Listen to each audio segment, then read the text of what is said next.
Waheguru Ji Ka Khalsa, Waheguru Ji Ki Fateh. Welcome to another segment of Code Gurbani's a-sabad-a-day. The recitation is from Asa Mahalla Panjwa, and the recitation: Ghar Mah Sukh Bahar Phun Sukha, Har Simrat Sagal Binase Dukha, Sagal Sukh Jatu Chit Ave, So Naam Japੈ Jo Jan Tud Pavੈ, Rahau Tan Man Seetal Jap Naam Tera, Har Har Japat Tehੈ Dukh Dera, Hukam Bujੈ Soi Parvan, Saach Sabad Ja Ka Nisan, Gur Purੈ Har Naam Dridaya, Banat Nanak Mere Man Sukh Paya. Gur Purੈ Har Naam Dridaya, Banat Nanak Mere Man Sukh Paya.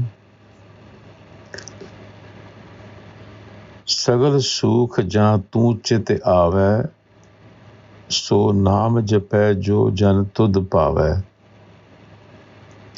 This is the reflection or the pause for us to contemplate on. And it's essentially saying that the one in whose mind knowledge of the self arises, so Naam Japi. In other words, when the mind begins to realize its true nature through Guru wisdom,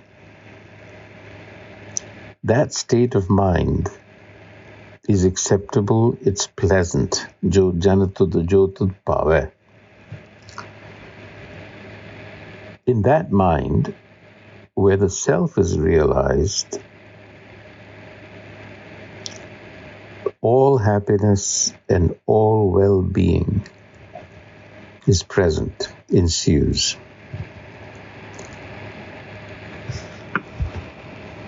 Because the opposite of this state of mind is what Gurbani calls dukh. Dukh. Now, dukh, the etymology of this word is suffering.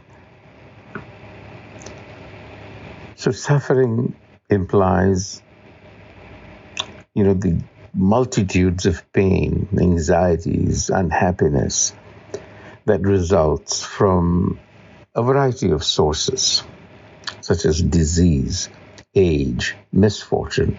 It could be any of these. The fact of the matter is that our lives experience these various kinds of pains, and they're collectively called suffering. And that is what we need to overcome, or at least protect ourselves from. That's the whole point. So the Guru says,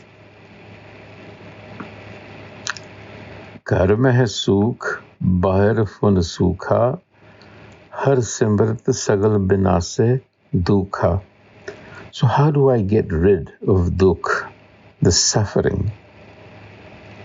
Or, to put it more appropriately, how do I immunize myself? How do I protect myself? Because we're always going to experience these different kinds of pains. So the question being raised is, how does one protect oneself? So the Guru says, if you wish to alleviate suffering within and outside, Ghar Mah Sukh Bahar Phun Sukha, then Har Simrat Sagal Binase Dukha. Har Simrat, the key is to self-realize. What does it mean to self-realize? It is essentially to be able to make the distinction between the body and the self, even though they are inextricably wound up together to make us who we are.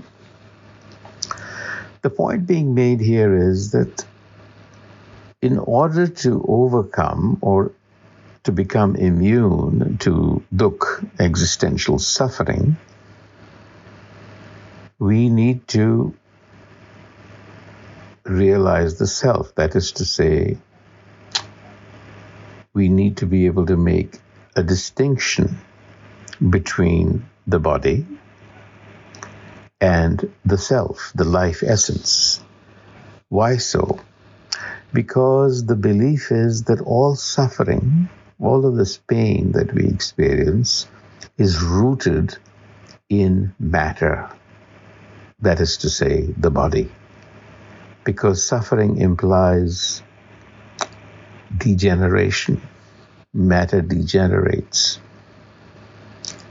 And there is the certainty of death. It's perishable. That causes anxiety because you don't know when it's going to come. So that's the existential anxiety that we all have. That's the root of pain. And the Guru says the reason we have that pain is because we are not being able to distinguish that that's really not me, or the me that I think I am, that I'm of the essence, the life essence, which never really experiences death or birth.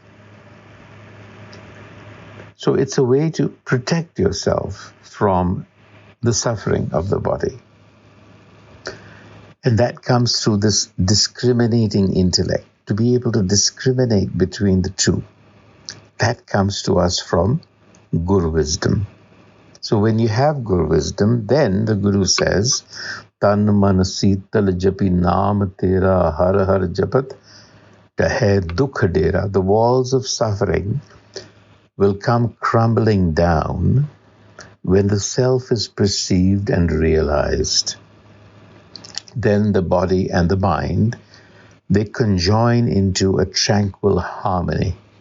They harmonize. You understand that you are a mix of that which is perishable, but you're essentially that which is essence and never perishes. So the best course of action, which is recommended, is to hukam abuj, harmonize with hukam, the will that is contained in the natural order of things. What does it mean to say the will that is contained? It means to be able to recognize the imperative that is present in the natural order, hukam. And the imperative is evolution, evolving to a better state, to a higher state, qualitatively to a higher state. So hukam abuja soi parwan. So if you can harmonize and go with this flow of evolution by evolving yourself, that is the only acceptable condition. Hukam buja soi parwan. So that is where we have to point ourselves to. Sat a-sabad-a-day nisan. So the natural order of things, nature, environment, it has an imperative built into it, and the imperative is to evolve. That is communicated through the sabad. A sabad means sound, but it also means signal, which means it carries information that is useful to us to evolve. We call it the gur. Sat sabad jaka nisan. Nisan is sign, signal, is the sabad. So hukam has this signal that it signals us with, and that is the sabad. Gur pura har naam dridaya. So knowledge of the self was made firm by the perfect Guru wisdom. And Nanak says, then my mind was freed from suffering. Panat Nanak, mere man sukh paya. So shelter yourself, shield yourself from the suffering of the body and the mind that is not realized, because the body and mind are conjoined together. So shift the perspective of the mind, and then you become immune, so to speak. You accept that the body is perishable, that the body suffers, and that the body is eventually going to die. That is how you get rid of your existential angst, through acceptance. So evolve. That is the message. Evolve. On that note, Waheguru Ji Ka Khalsa, Waheguru Ji Ki Fateh.